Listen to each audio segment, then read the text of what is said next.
بلا ارادہ ہی کچھ فاصلے پر موجود لڑکی اور لڑکے پر گئی اور پھر کچھ دیر کے لیے پلٹ نہیں سکی تھی، کیونکہ وہ کوئی اور نہیں بلکہ ابریش اور رومیس تھے۔ اگر ابریش رومیس کے پاس سے جاب چھوڑ چکی تھی تو اس کے ساتھ کیا کر رہی تھی؟ بے ساختہ ماویہ کے دماغ میں یہ سوال کلبلایا تھا، اور کہیں نہ کہیں ابریش کو یوں ایک ہوٹل میں رومیس کے ساتھ موجودگی اسے زہر لگی تھی۔ مگر پھر اپنے دوست کے مخاطب کرنے پر وہ بڑی مشکل سے کیفے سے نکلتا اپنی گاڑی کی طرف آیا تھا، مگر یہ صرف اپنے دوست کو دکھانے کے لیے تھا، کیونکہ وہ اب گاڑی میں بیٹھا کیفے کے گیٹ پر نظریں جمائے ابریش کا انتظار کرنے لگا تھا۔ ہر گزرتا لمحہ ماویہ پر بھاری پڑ رہا تھا، مگر وہ لب بھیجے پتہ نہیں کس احساس کے تحت یہاں گاڑی میں بیٹھا تھا۔ تھوڑی دیر بعد رومیس پہلی بار آیا تھا اور اپنی گاڑی میں بیٹھا چلا گیا، جبکہ ابریش بعد میں نکلی تو ماویہ جھٹ سے اپنی گاڑی سے نکلتے اس کے سامنے آیا تو ابریش نے خوف سے آنکھیں گھما کر رہ گئی۔ تم تو رومیس کی جاب چھوڑ چکی ہو نا، تو پھر آج اس کے ساتھ یہاں کیا کر رہی تھی؟ ماویہ نے سختی سے سوال کیا تھا۔ آپ سے مطلب؟ ابریش نے اس کے سوال پر ناگواری سے جواب دیتے اس کے سامنے سے ہٹنا چاہا، مگر ماویہ اس پر فی الوقت راضی نہیں تھا۔ ہاں ہے مطلب، ہماری عزت تو پھپھو تو تمہیں کھلی ڈیل دے چکی ہیں، مگر ہم آنکھیں بند کر کے نہیں رہ سکتے۔ ماویہ شاہ غصے سے بولا۔ دل میں خود بدی سی لگی تھی کہ آخر رومیس ابریش سے کیوں ملا تھا؟ مجھے اپنے ساتھ جوڑنے کی کوشش نہیں کرے، اور رہی میری عزت کی بات تو وہ آپ کا مسئلہ نہیں ہے۔ ویسے آپ کا اس طرح میری راہ رکنا بھی لوگوں کی نظر میں مجھے مشکوک ہی ٹھہرا رہا ہے۔ آپ سے بھی میری عزت کو خطرہ ہے تو پلیز چھوڑ میرا راستہ۔ ابریش بنا سوچے سمجھے بولتی ماویہ شاہ کے غصے میں اضافہ کر گئی تھی۔ ماویہ نے قہر بھری نظروں سے اسے گھورا تھا۔ مجال تھی یہ 5 فٹ کی لڑکی 6 فٹ سے زیادہ ماویہ شاہ کے روب سے ڈر جاتی۔ اسے ہمیشہ ماویہ شاہ سے برابر کا مقابلہ کرنا تھا، جبکہ اپنے بچپن اور لڑک پن میں تو ماویہ نے اسے ہمیشہ ڈرے سہمے اپنی ماں کے پیچھے چھپتے دیکھا تھا۔ جسٹ شٹ اپ، مجھ سے تمہیں عزت کا خطرہ لاحق ہو گیا ہے، اور جو اندر رومیس کے ساتھ موجود وجہ کیا چل رہا ہے تم دونوں کے درمیان؟ ہاں بتاؤ مجھے، یا پھر اس کی جاب چھوڑنے کا صرف بہانہ تھا جبکہ پیچھے کچھ اور ہی؟ ماویہ شاہ کا دل اس قدر سلگ چکا تھا کہ وہ اپنی جانی سے آنکھ میں جھلستا بس بولتا چلا گیا، جب اس کے الفاظ کی بڑھتی سنگینی پر ابریش نے لال پھپھو کا چہرہ لیے اپنا ضبط کھوتے ہاتھ اٹھا لیا تھا۔ اس ہاتھ کا نشانہ ماویہ شاہ کا گال ہونے والا تھا، مگر ابریش بہت چاہ کر بھی اسے تھپڑ نہیں مار سکی تھی۔ ماویہ نے اس کے اٹھے ہاتھ کو دیکھتے لب بھیجے، ابریش کو دیکھتے ایک قدم مزید اس کے قریب لیا تو وہ بجائے ڈرنے کے سابق قدمی سے وہی جمی کھڑی اس کی آنکھوں میں آنکھیں ڈالتے غرائی تھی۔ خبردار، جو میرے کردار پر کیچڑ اچھالا تو آج میں کمزور نہیں رہی، سمجھے؟ اور رہی تمہاری اس نام نہاد رومیس صاحب کی، تو وہ مجھے پسند کرتے اپنا پروپوزل دے رہے تھے، جو میں ریجیکٹ کر چکی ہوں، کیونکہ مجھے تم سے اور تمہارے خاندان سے کوسوں دور رہنا ہے۔ ابریش انگلی اٹھائے وارن کرتی، برملا اس سے نفرت کا اظہار کرتی مضبوط قدم لیے اس کے پاس سے گزر گئی تھی، جبکہ ماویہ شاہ کئی لمحے ابریش کی خود کے لیے نفرت اور رومیس کا اسے پرپوز کرنے کے بارے میں جاننا ساکت کھڑا رہ گیا تھا۔ دل میں نہ جانے کون سی بات کسی بندوق کی گولی کی طرح چھید کرتی جا رہی تھی۔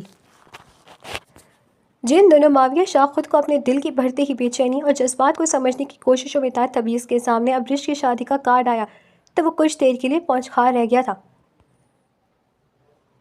دل ایک لمحے کو اس طرح دھڑکنا بھولا کہ ماویہ کو لگا اس کی سانسیں بھی سینے میں ہی کہیں دبی رہ گئی ہیں، مگر یہ سب ایک لمحے کے لیے تھا، اور دوسرے ہی پل اس کی سانسیں اور دل کا دھڑکنا معمول کے مطابق ہونے لگا۔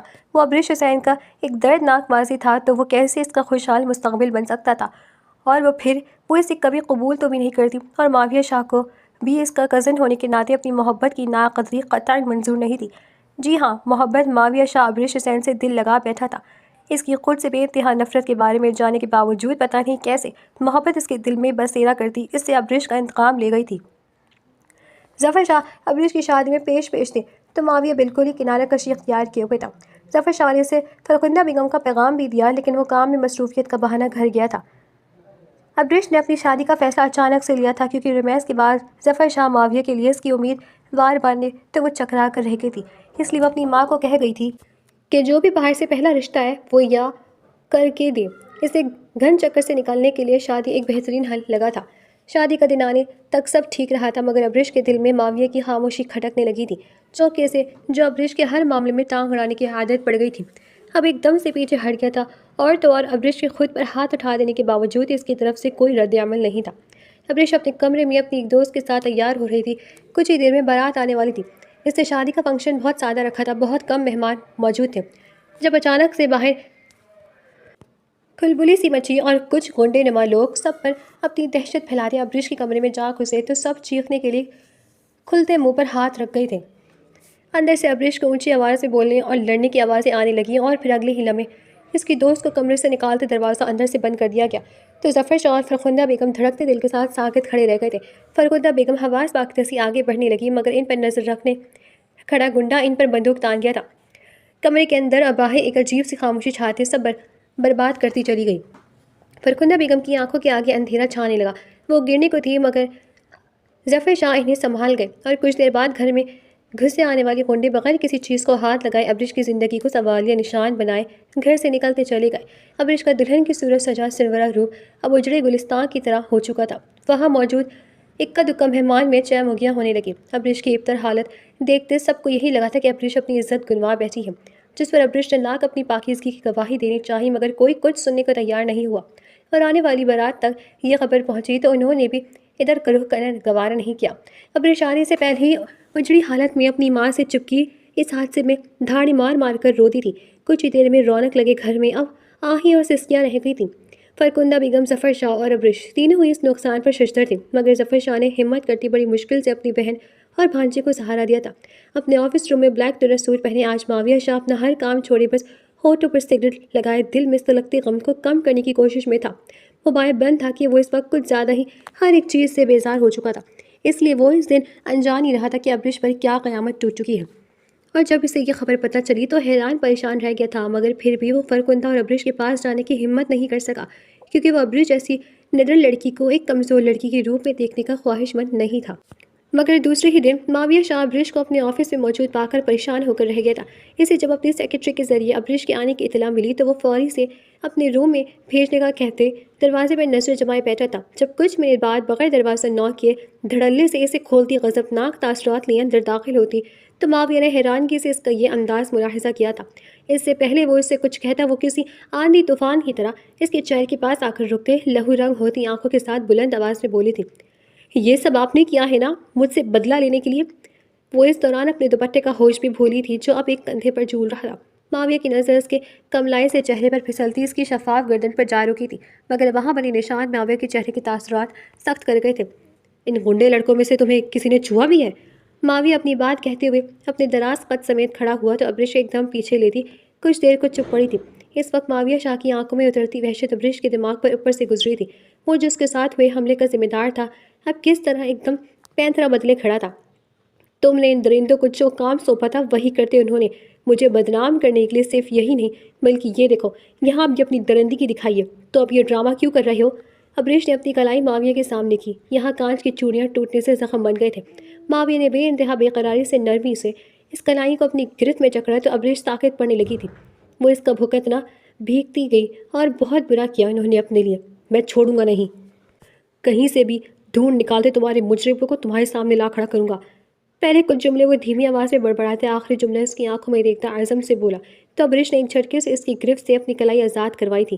معاویہ کے عجیب و غریب انداز پر دماغ خراب ہونے پر ابرش نے بنا سوچے سمجھے اس کا گریبان دونوں ہاتھوں میں جکڑا تو معاویہ نے لب بھیجے چہرہ جھکا ایک نظر اپنے گریبان پر موجود ابرش کے ہاتھوں پر ڈالتے اس کی طرف دیکھا جو پھپھری شیرنی بنی اس کی آنکھوں میں دیکھتے بولی تھی، یہ سب ڈرامے کرتے تم میرے دماغ کو بدل نہیں سکتے، تم نے مجھے سب بے سامنے بدنام کیا ہے نہ تو میں بھی تمہیں کہیں کا نہیں چھوڑوں گی، سمجھے تم؟ ابرش چیختے ہوئے اپنی بات مکمل کرتی اس سے پہلے اپنے ہاتھ پیچھے لیتی معاویہ شاہ اس کے دونوں ہاتھوں کو وہیں اپنے گریبان کے پاس جگڑ گیا تو دونوں کے درمیان موجود فاصلہ کم ہوا تھا۔ معاویہ شاہ ابرش کے چہرے پر جھکتا سرد آواز سے بولتا ابرش کے دل کی دھڑکن تیز کر گیا تھا، تم پہلی اور واحد لڑکی ہو جو اس طرح میرے گریبان تک پہنچی ہو، جس پر شکر مناؤ کہ میرے غصے کے قہر سے بچ گئی ہو، اور دوسری بات مجھ پر الزام لگانے کے لیے تمہارے پاس کوئی ثبوت نہیں مگر میں بہت جلد خود سے یہ الزام ہٹاؤں گا، وہ بھی ثبوتوں کے ساتھ، اور پھر میں وہ کروں گا جو میرے دل میں آئے گا اور تمہیں بھی اسے تسلیم کرنا پڑے گا۔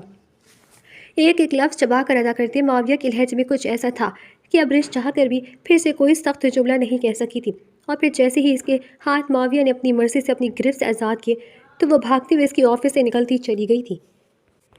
ابرش آج کل گھر پر ہی موجود تھی۔ فرخندہ بیگم ابرش کی شادی ٹوٹنے کی ٹینشن لیتے بیمار رہنے لگی تھی جس کی وجہ سے ابرش دوبارہ سے اپنی جاب پر نہیں جا سکی تھی۔ اس حادثے کے بعد چاہ کر بھی ان کی زندگی نارمل نہیں ہو پا رہی تھی۔ فرخندہ بیگم کو ابرش کے مستقبل کی فکر دن رات چین نہیں لینے دے رہی تھی اور اس وقت ابرش چاہ کر بھی اپنے ماں کے لیے کچھ نہیں کر پا رہی تھی۔ اسے معاویہ شاہ کے پاس سے ہو کر آئے بھی کافی دن گزر چکے تھے اور ابرش شعوری طور پر نہ جانے کیوں اس کی منتظر تھی یا پھر واقعی اپنے مجرمے کو بے نقاب دیکھنے کی خواہش مند، مگر ہر گزرتا دن اسے تمسخر سے مسکرانے پر مجبور کر دیتا کہ بھلا معاویہ اس کے لیے کچھ کیوں کرے گا۔ اور پھر انہی اداس دنوں میں جب رمیز اپنی ماں کے ساتھ ابرش کے گھر آیا تو فرخندہ بیگم ان کی آمد کا مقصد سمجھتے خوش ہونے لگی تھی۔ آج کافی دنوں بعد ان کے چہرے پر مطمئن مسکراہٹ آئی تھی، جسے دیکھتے ابرش بھی خود کو ہلکا پھلکا محسوس کر رہی تھی۔ وہ اپنی ماں کو رمیز اور اس کی ماں کے پاس چھوڑے خود ان کے لیے کچن میں چائے بنانے چلی گئی تھی، مگر جیسے ہی وہ چائے اور کچھ لوازمات لے کر واپس آئی تو وہاں ایک اور انسان کا اضافہ دیکھتے وہ ٹھٹکی تھی۔ آنے والا معاویہ شاہ تھا، جو صوفے پر ٹانگ چڑھائے بیٹھا غمگین نگاہوں سے رمیز کو دیکھ رہا تھا۔ جس پر ابرش نے رمیز کو جس ہوتے دیکھا تو اس نے ایک گھورتی نظر معاویہ پر ڈالی تھی۔ وہ یقیناً یہاں کوئی بدمزگی پیدا کرنے والا تھا۔ اسے بھی آج ہی آنا تھا، ورنہ پہلے دن تو اسے اپنی پھپھو کے پاس آنا بھی یاد نہیں آیا تھا کہ انہیں آ کر تسلی دلا سکے۔ البتہ ظفر شاہ باقاعدگی سے آ رہے تھے۔ خالہ جان، آپ کا یہاں خیریت سے آنا ہوا؟ اور ویسے آپ اس گھر کو جتنا مرضی گردن گھما کر دیکھ لیں، آپ کے اسٹیٹس پر پورا نہیں اترے گا۔ ابرش کے ٹیبل پر چائے رکھنے پر سب سے پہلے معاویہ نے چائے کا کپ لیا تھا اور اب رمیز کی ماں سے مخاطب ہوا تھا۔ جب خفیف سی ہو گئی تھی معاویہ کے الفاظ پر ابرش نے بھی چونکتے ہوئے رمیز کی ماں کے تاثرات نوٹ کیے تھے، جو کہ خاص اچھے نہیں تھے۔ وہ بڑے تکلف کے انداز سے بیٹھی تھی۔ یقیناً رمیز کی ماں کے معیار پر ابرش اور اس کا گھر پورا نہیں اتر رہے تھے۔ معاویہ کی سلگتی نگاہیں رمیز کے لیے بھی اضطراب کا سبب بن رہی تھی۔ جب یہ رمیز کی ماں منہ بنائے ہوئے بولی تھی، ہاں رمیز کو تمہاری یہ کزن پسند آ گئی ہے تو یہ رشتہ مانگنے کے لیے لایا ہے، حالانکہ میں نے اسے کہا بھی تھا کہ تم اکیلی بھی چلے جاؤ تو انکار نہیں ہوگا، آخر تمہارے جیسا لڑکا انہیں کہاں ملے گا۔ رمیز کی ماں کے جملوں میں غرور بھرا تھا۔ فرخندہ بیگم کا چہرہ مرجھایا تو وہیں ابرش نے معاویہ کے سامنے اس ذلت پر سرخ چہرے کے ساتھ لب کھینچے تھے۔ خالہ جان، آپ کے بیٹے نے شاید آپ کو بتایا نہیں، ابرش بہت پہلے اس کے پروپوزل کو اس کے منہ پر مار چکی ہے۔ ابرش کا انکار آپ کے بیٹے کو ایک تازیانی کی طرح لگا اور اس نے بے غیرتی دکھاتے بدلہ لینے کے لیے ابرش کی شادی والے اس کو بدنام کرنے کے لیے اس کے گھر میں غنڈے بھیج دیے۔ معاویہ دونوں ہاتھوں کو انگلیوں کو آپس میں الجھائے آگے کو جھکا اپنی باتوں سے سب پر دھماکہ کر گیا تھا۔ رمیز تو ہونوں کا چہرہ لیے معاویہ کو دیکھ رہا تھا، جو اتنی آسانی سے اس تک جا پہنچا تھا۔ تمہارے بھیجے غنڈے اس وقت پولیس کی تحویل میں ہیں اور تمہارے لیے بھی میں وہی بندوبست کرایا ہوں۔ معاویہ رمیز کی ماں کے بعد اب ڈائریکٹ رمیز سے بولا تو وہ بھکلائے ہوئے انداز میں اٹھ کھڑا ہوا تھا۔ جھوٹ بول رہے تم ایسے کیسے؟ رمیز لڑکھڑاتے لہجے میں بول رہا تھا جب معاویہ نے اکتاہٹ سے ہاتھ اٹھائے اس سے روکا تھا۔ میرے پاس مکمل ثبوت ہے، اور پھر میرے کزن ہو تمہارے، ہر خباثت سے بخوبی واقف ہوں، تم یہاں سے دفع ہو جاؤ۔ معاویہ نے کھڑے ہوتے غصے سے کہا تو رمیز کی ماں سہمے ہوئے انداز میں جلدی سے رمیز کا بازو پکڑتے اسے کھینچتے ہوئے وہاں سے چلی گئی تھی۔ ان کے نکلتے ہی فرخندہ بیگم اونچی آواز میں رو دی تو معاویہ اور ابرش تڑپتے ہوئے ان کے پاس بیٹھے تھے۔ ابرش نے ان کے ہاتھوں کو پکڑا تو معاویہ ان کے کندھے کے گرد بازو حائل کیے خود سے لگا گیا تھا۔ میری بچی نے کسی کا کیا بگاڑا ہے، جس طرح جس کا دل چاہتا ہے اسے مشکل میں ڈال دیتا ہے۔ فرخندہ بیگم کے الفاظ پر ابرش نے نفی میں سر ہلاتے ان کے آنسو صاف کیے تھے، جبکہ معاویہ ان کی تکلیف محسوس کرتے شدید گلٹ میں مبتلا ہوا تھا۔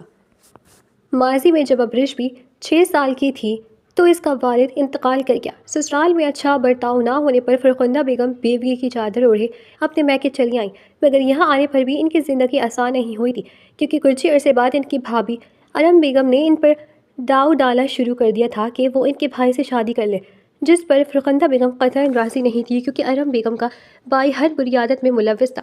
انہیں اپنی اور اپنی بیٹی کی زندگی اجیرن نہیں کرنی تھی۔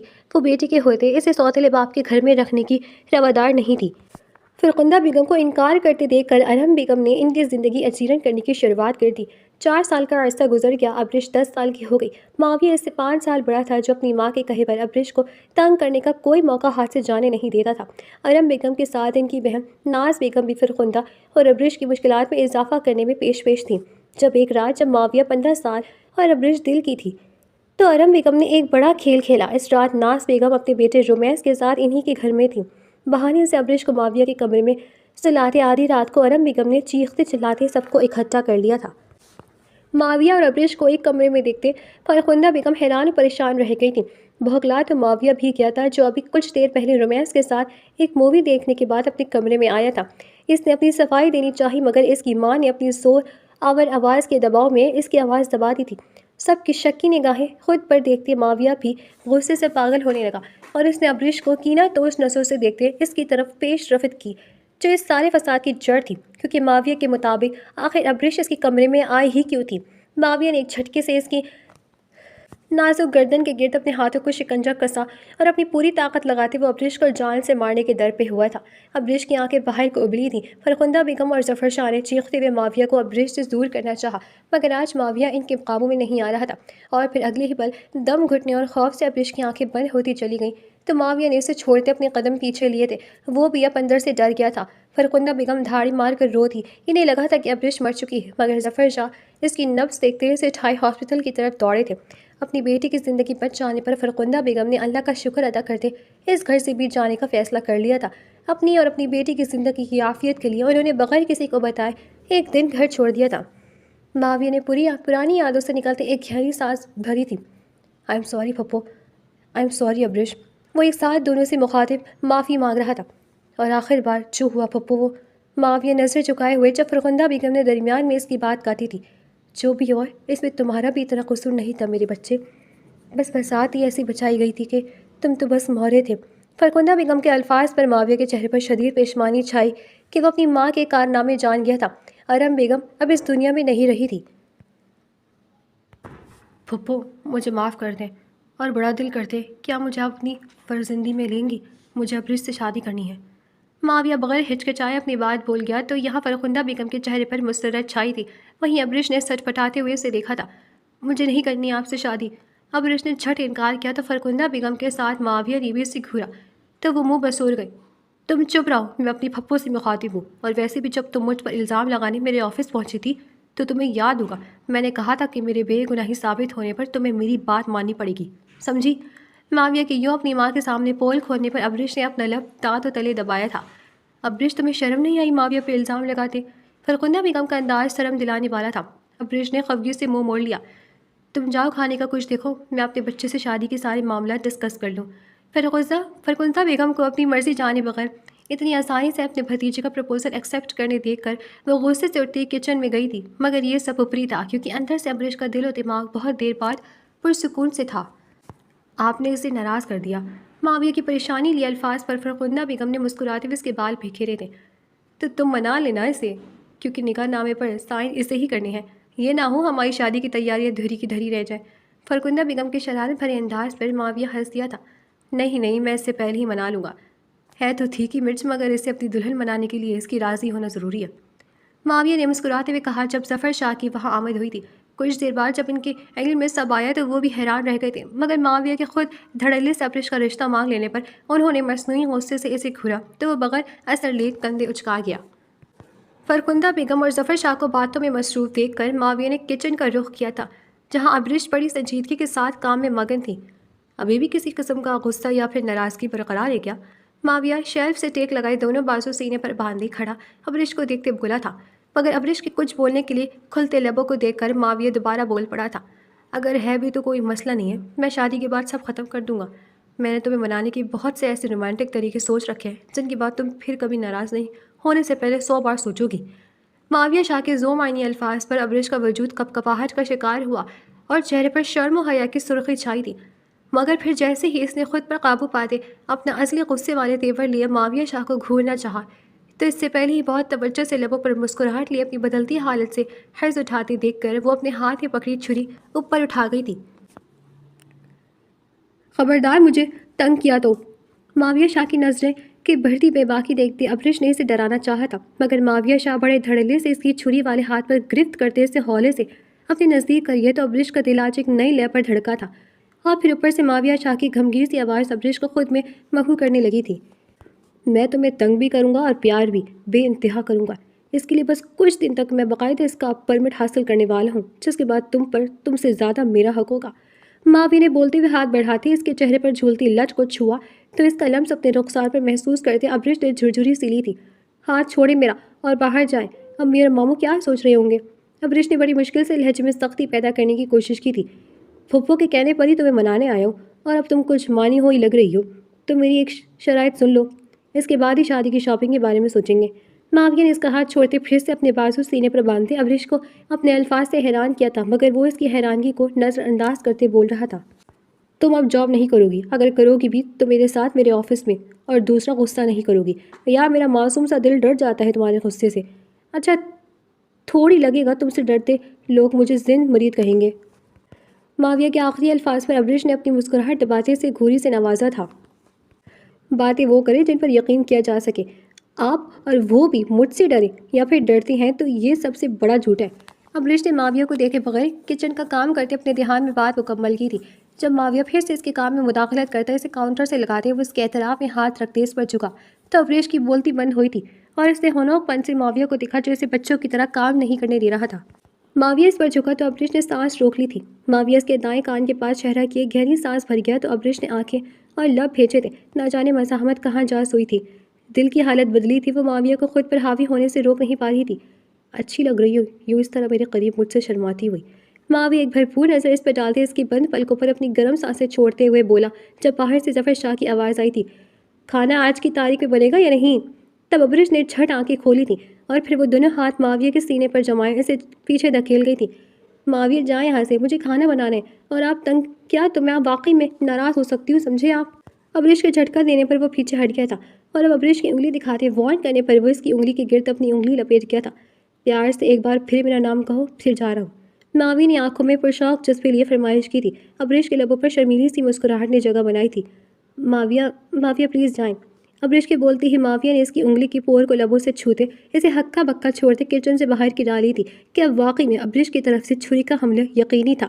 ابریش نے معاویہ کی نگاہوں سے اوجھل ہوتے اپنا کھلا منہ بند کیا اور پھر نفی میں سر ہلاتی اپنی انگلی کو مٹھی میں دباتے وہ اب اچھے دنوں کی امید کے ساتھ کھانا بنانے لگی تھی۔